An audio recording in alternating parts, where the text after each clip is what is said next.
पण या चर्चेची सुरुवात मी शीतलताईंपासून करणार आहे. त्याचं कारण असं आहे, ताई दोन भाऊ एकत्र आले त्याचं तुम्ही नेहमी स्वागत करता, त्याच्याबद्दल काही वाद नाहीये. पण मुद्दा हा आहे, का आले असतील हे दोघं भाऊ एकत्र? काय कारण असावं? बडे साहेब एक लक्षात घ्या, जर राजकारणामध्ये अनेक गोष्टी होऊ शकतात, घडत असतात. कधी समीकरणं कुठली कुठे जातील आपल्याला सांगता येत नाहीये. आता तर खरं तर मुंबई महानगरपालिकेचे पडघम हे वाजायला लागलेले आहेत. हा. अजूनही त्याची जरी कुठेही चर्चा जी काही सुरू झाली ती राजकीय चर्चा सुरू झालेली आहे. परंतु ऑफिशियली अजून काही तारखा कुठल्या, कधी होणार आहे, कुठल्या महिन्यात होणार आहे याबद्दल काहीही अजून सांगितलेलं गेलं नाहीये. हम्म. तरी सुद्धा ज्या चर्चा चाललेल्या आहेत त्याच्यावर मी एवढंच सांगेन, जर कोण भाऊ एकत्र येत असतील नक्कीच त्यांचं स्वागत आहे. जरूर त्या भावाने एकत्र यावं.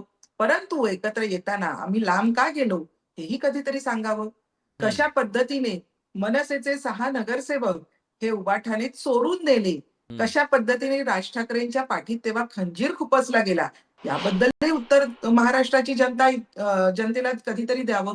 हम्म. त्यामुळे मला असं वाटतंय कुठेतरी, की उबाठाच्या पायाखालची जमीन सरकलेली आहे. त्यांना कळलेलं आहे, की आपण जे मुस्लिमांचं लागू चालन इतके दिवस केलं, त्याच्यामुळे मराठी मतदार कुठेतरी आपल्यापासून लांब गेलेला आहे. हम्म. हे त्यांच्या लक्षात आलेलं आहे. त्यामुळेच या फेऱ्या वाढलेल्या आहेत. त्याचमुळे कुठेतरी आपल्या भावाची आठवण यायला लागलेली आहे. परत आपण एकत्र यावं असं वाटायला लागलेलं आहे. हे सगळं इतकी वर्ष का बरं झालं नाही? आणि जर एकत्रच यायचं होतं, तर तुम्ही लांब का गेलात?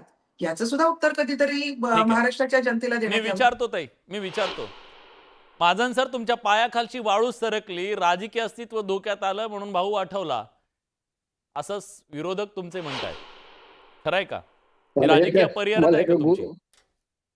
मला एका गोष्टीचं आश्चर्य वाटतं. आमचे 6 नगरसेवक पळाले. हम्म. ते आम्ही जेवढं रडलो नाही तेवढे एकनाथ शिंदेची शिवसेना रडते.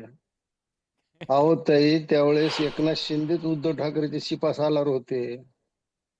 त्या पापात तुम्ही सहभागी होतात. आणि भावाकडून एखादी चूक झाली ती राजसाहेबांनी माफ केली, ती विसरून गेले.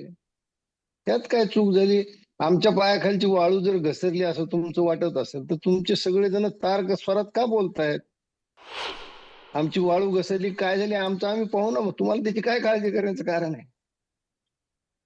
म्हणजे त्या पापात तुम्ही सहभागी होतात आणि आता तुम्ही अंग झटकून कसे मोकळे होऊ शकतात? मला असं वाटतं की दोन भाऊ एकत्र येत आहेत, याचं सगळ्यांनी स्वागत करायला पाहिजे. राजकारणात बऱ्याच आघाड्या महाराष्ट्राने या देशाने पाहिल्या. एखादी नवीन आघाडी जन्माला येत असेल, ती येईल का नाही अजून तर त्याच्याविषयी अनिश्चितता आहे. पण या गाठीभिटी वाढल्यानंतर काही त्यातून चांगलं निर्माण होईल.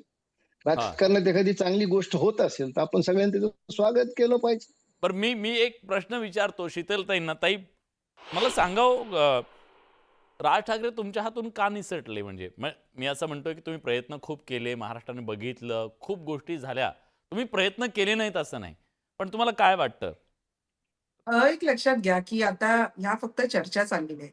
आजही संजय राऊत यांनी सांगितलं, की आम्ही फक्त कौटुंबिक भेटीगाठीसाठी गेलो होतो. हा. म्हणजे अजूनही त्यांनी कुठलीही घोषणा केलेली नाहीये. त्याच्यामुळे आता फक्त चर्चा सुरू आहेत. जेव्हा खरोखरची घोषणा होईल, त्यानंतर काय निर्णय घ्यायचा ते आमचे वरिष्ठ नक्कीच ठरवतील. ठीक आहे. पण तोपर्यंत राजकारणामध्ये कुठलीही गोष्ट ही अगदी कायमस्वरूपी नसते, हे नेहमीच लक्षात घ्या. हा. त्याच्यामुळे जेव्हा इलेक्शन किंवा निवडणुका लागतील, तेव्हा काय निर्णय घेतला जाईल हे मला वाटतं तेव्हा ठरेल. अजून आता ह्या फक्त आपण ज्या बोलतोय ह्या फक्त चर्चा आहेत. हे फक्त आपले अंदाज आहेत. यामध्ये नक्की जेव्हा खरोखरची घोषणा होईल त्यानंतरच आपण ठामपणे काही गोष्टी बोलू शकू. बरं, तेव्हा मी केशवजींना नक्कीच मला या प्रश्नाचं विचारायचंय. उत्तर देईन.